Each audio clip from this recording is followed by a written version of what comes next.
Hello, welcome to another episode of The Cold Ones, where we eat cold ice cream and ask even colder questions.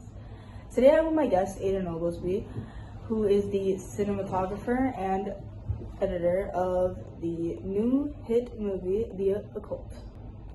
Today we are here to talk about how his production skills developed throughout the making of his film. How did you use camera angles and shots effectively?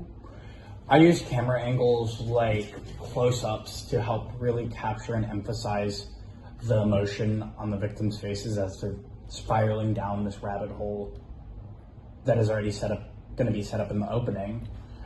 While things like wide angles helped me already establish the isolation set in the forest really early on in the movie. Other techniques I used were like a rule of thirds framings to help everybody make the audience feel uneasy as something ominous is about to happen in the film. How did your editing develop throughout the project? At first, I focused on a more continuity-based editing, but I quickly learned that it might fit the opening better if I used a slower, more pacing-intensive editing style to help really emphasize how important the psychological aspect of this movie is through every little aspect that I control. Like the editing, I wanted to really focus on the psychological aspect along with the music, and then that combined with the shots help make the tension on the screen really convincing to the audience. So how did you sound in your editing?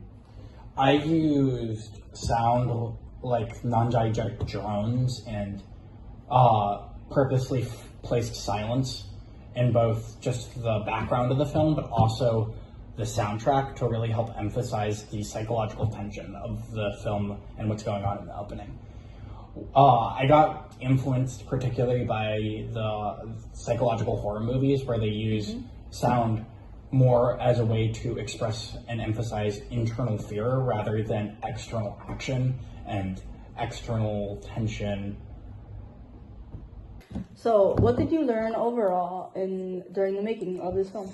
While making this film, I learned how important it is to plan out your shots ahead of time and figure out how you're going to edit them. Because your film is stronger when you use both cinematography and editing. You make them work together to create the meaning of the film. This also allows you to allows you to have both of these skills work together to develop together equally and grow better as a film producer.